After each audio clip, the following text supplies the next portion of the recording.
नमस्कार दोस्तों। एसएससी से लेके सभी वनडे एग्जाम के लिए एक चैलेंज रहा है और वो चैलेंज रहा है साउथ इंडिया का आर्ट और कल्चर। और उसमें सबसे ज्यादा जो सवाल पूछे गए हैं वो सवाल पूछे गए हैं साउथ इंडिया के मंदिरों से। और उन सभी मंदिरों में सबसे ज्यादा महत्वपूर्ण अगर हम 10 मंदिरों की सूची बनाएं तो उसमें सबसे महत्वपूर्ण मंदिर आता है बृहदेश्वर मंदिर, जो कि तमिलनाडु में है। तो आज इसी मंदिरों की श्रृंखला में पहला मंदिर और सबसे महत्वपूर्ण मंदिर हम लोग पढ़ने जा रहे हैं। इस वीडियो में अंत तक बने रहिएगा, क्योंकि इस मंदिर से लगभग हर एग्जाम में एक सवाल जरूर आया है। आप पूरा एसएससी का डेटा उठा के देखिए, चाहे वो टियर 1 रहा हो और चाहे वो टियर 2 रहा हो, बस सवालों का लेवल घटता बढ़ता रहा है, लेकिन इस मंदिर से सवाल जरूर बने। तो चलिए शुरुआत करते हैं। आज हम इस मंदिर की श्रृंखला में महत्वपूर्ण मंदिरों में पहला मंदिर आज डिस्कस करेंगे, बृहदेश्वर मंदिर। जी हां, बृहदेश्वर मंदिर है कहां? बेसिकली राज्य की बात करें तो तमिलनाडु में है। तमिलनाडु काफी बड़ा राज्य है, तो तमिलनाडु में कहां पर है ये? तमिलनाडु के तंजाउर में है। कहां पर है ये? तमिलनाडु के तंजाउर। जी हां, तंजाउर। जी, तंजाउर।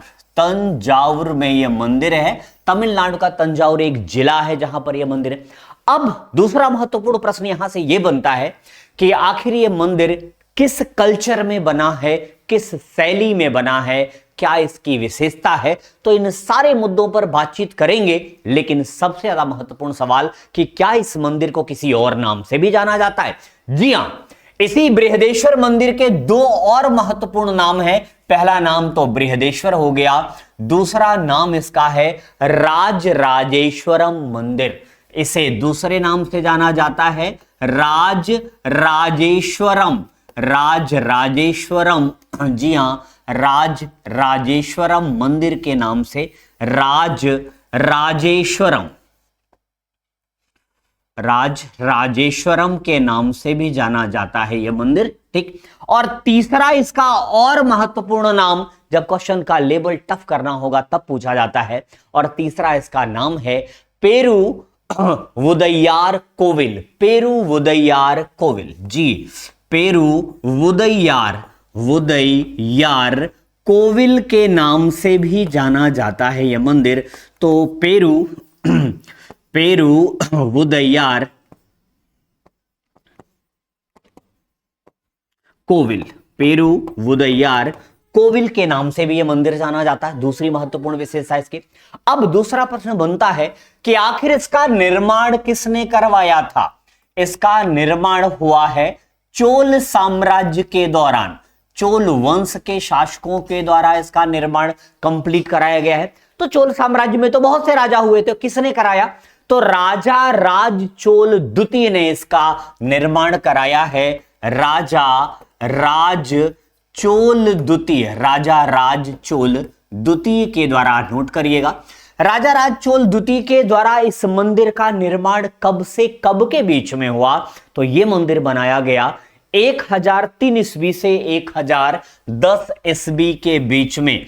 इसका जो निर्माण काल है, वो निर्माण काल मतलब टेन्योर इसका देखें तो इसका टेन्योर आपका होता है 1003 ईस्वी से 1010 ईस्वी। तो कुल समय कितना लगा? कुल समय in the sense of time तो 7 ईयर। जी हां, 7 वर्षों में यह मंदिर बन करके तैयार हुआ।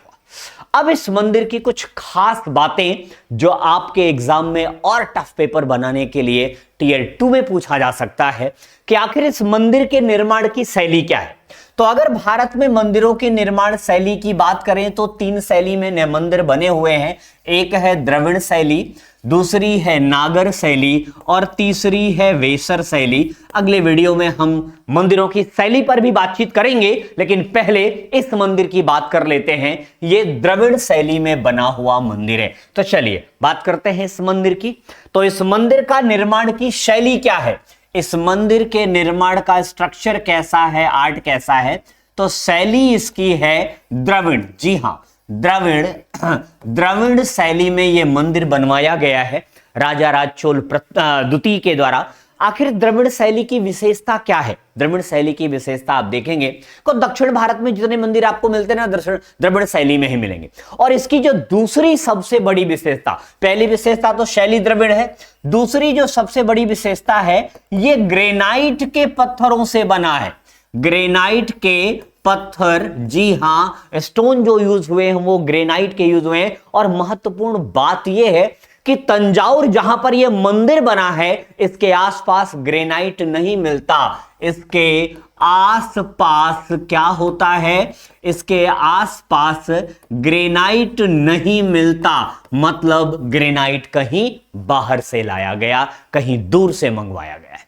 अब इस मंदिर, द्रविड़ शैली की बात करें, द्रविड़ शैली में बना हुआ मंदिर है, तो इस मंदिर का जो सबसे ऊंचा भाग ये शिखर है, ये ऊंचा भाग जो इसका शिखर है, इस शिखर को क्या कहा जाता है?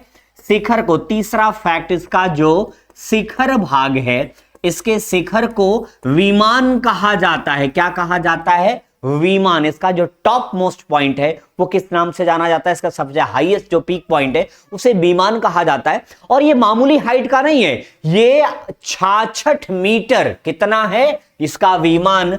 66 मीटर की ऊंचाई पर है। 66 मीटर मतलब जानते हैं लगभग 216 फीट, लगभग 216 फीट की हाइट पर है।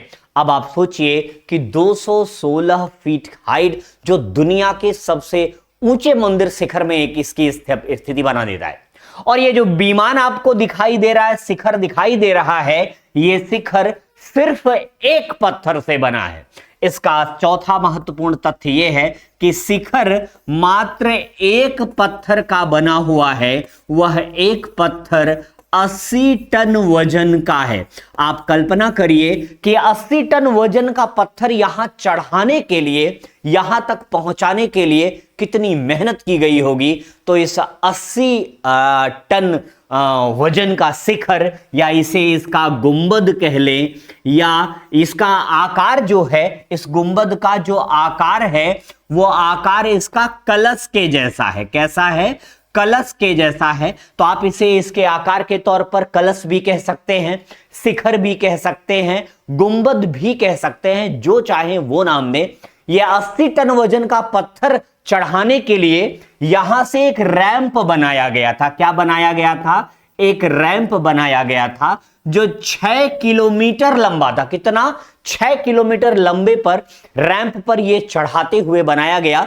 और इस रैंप ने यह बताया कि ये मंदिर पिरामिड जैसा दिखेगा। रैंप बनने की वजह से यह मंदिर कैसा दिखता है?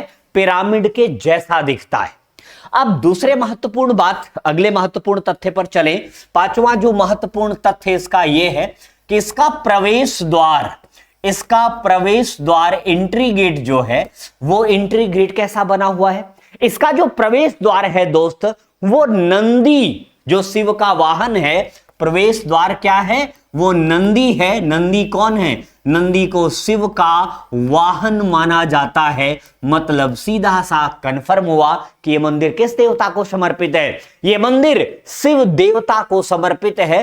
तो नंदी की एक मूर्ति बनाई गई है, नंदी की एक मूर्ति बनाई गई है जो 25 टन वजन की है, एक पत्थर से वो भी बनी हुई है। इसी नंदी के मुख से प्रवेश करके व्यक्ति इस मंदिर के अंदर प्रवेश करता है। और इस मंदिर के बारे में कुछ और खास बात जाने तो इस मंदिर के विषय में छठी महत्वपूर्ण बात है, इसमें लिखे गए अभिलेख। इसमें अभिलेख 2 प्रकार से लिखे गए हैं। इसका जो इंक्रिप्शन है वो 2 प्रकार से यहां पर नोट किया गया है।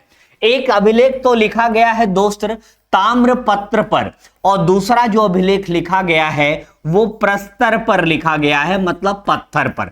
ताम्रपत्र, ठीक है, और प्रस्तर दोनों पर लिखा है। आखिर इन अभिलेखों में लिखा क्या गया है? इन अभिलेखों में लिखा गया है 7वां महत्वपूर्ण तथ्य चोल वंश के बारे में। चोल वंश के जो है शासक के बारे में, चोल वंश के दान व्यवस्था के बारे में कि चोल शासक कितने दानी थे, चोल शासक कितने विजय प्राप्त किए, तो इनके सैन्य विजय और मंदिर निर्माण, इनका सैन्य अभियान, सैन्य विजय के बारे में बताया गया है। और साथ साथ जो है इस मंदिर का इतिहास भी लिखा है। मंदिर का इतिहास भी इसी अभिलेख से पता चलता है।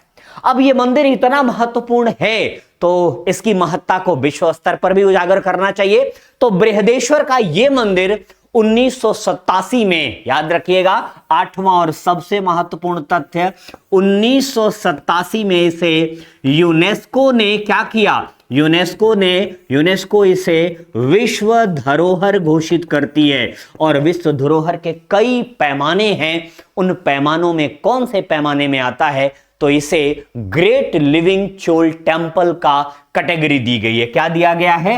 Great living Chola temple, great living Chola temple. जी हां, great living Chola temple, Chola temple की कैटेगरी में रखा गया है। मैं लिख दे रहा हूं यहां पर, जी हां, ग्रेट लिविंग चोल टेम्पल। जी हां, ग्रेट लिविंग चोल टेम्पल की कैटेगरी में इसे रखा गया है। तो यह है दक्षिण भारत का वो मंदिर जिसे प्रॉपरली आपके एग्जाम का हिस्सा बनाया गया है। इसे एक बार फिर से रिपीट करेंगे ताकि आपको याद हो जाए। तो यह है बृहदेश्वर मंदिर जो तमिलनाडु के तंजाउर में है, और इसे दो और नामों से जाना जाता है, राजराजेश्वरम मंदिर या पेरुवेदार कोविल मंदिर के नाम से जाना जाता है। और यह मंदिर दोस्त द्रविड़ शैली में बना हुआ है। किस शैली में बना हुआ है? द्रविड़ शैली में बना हुआ है। इसका निर्माण चोल वंश के राजाओं के शासनकाल में हुआ है और इसका निर्माण राजा राज चोल द्वितीय ने करवाया। इसका निर्माण काल 1003 से 1010 ईस्वी है और इसके निर्माण में कुल 7 वर्षों का समय लगा है। 7 वर्षों के निर्माण में क्या क्या चीजें उभर के आई कि इसकी शैली क्या है? द्रविड़ शैली है। ग्रेनाइट के पत्थरों का प्रयोग हुआ है, जबकि तंजाउर के आसपास ग्रेनाइट के पत्थर पाए ही नहीं जाते, मतलब दूर दूर से पत्थर मंगाकर बनवाया गया।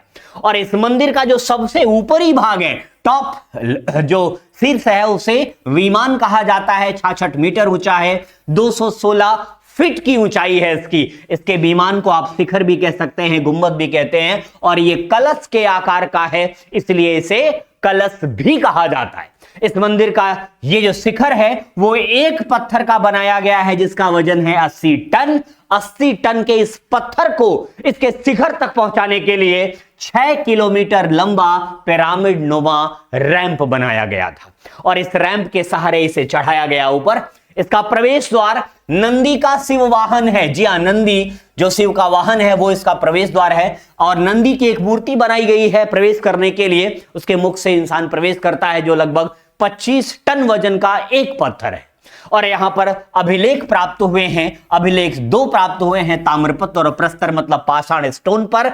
और इन अभिलेखों में चोल वंश का शासक, चोल वंश की दान व्यवस्था, सैन्य विजय और मंदिर का इतिहास बताया गया है दोस्त। और यह मंदिर इतना महत्वपूर्ण है कि 1987 में यूनेस्को विश्व धरोहर की सूची में शामिल हुआ और इसे ग्रेट लिविंग चोल टेम्पल्स की कैटेगरी दी गई। तो ऐसे ही हम मिलते रहेंगे एक एक वीडियो में और छोटी छोटी जानकारियों के साथ आपके साथ हमारा आमना सामना होता रहेगा। अगर जीएस को और डिटेल में पढ़ना है, मेरे साथ पढ़ना है, तो आप ज्वाइन कर सकते हैं GS special batch complete crash course. जी हां, 1 साल की वैलिडिटी है इस कोर्स की।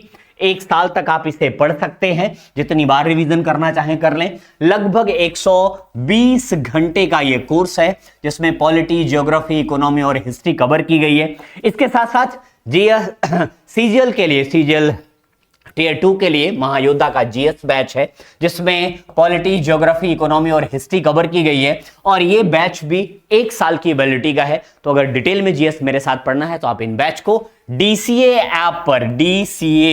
ऐप पर ज्वाइन कर सकते हैं। इसकी फीस ओनली 350 रुपीज है, ओनली 350 रुपीज। तो मिलते रहिए हमारे साथ, बने रहिए, हम ऐसे ही साउथ इंडिया के आर्ट और कल्चर पर आपका ज्ञानवर्धन करते रहेंगे।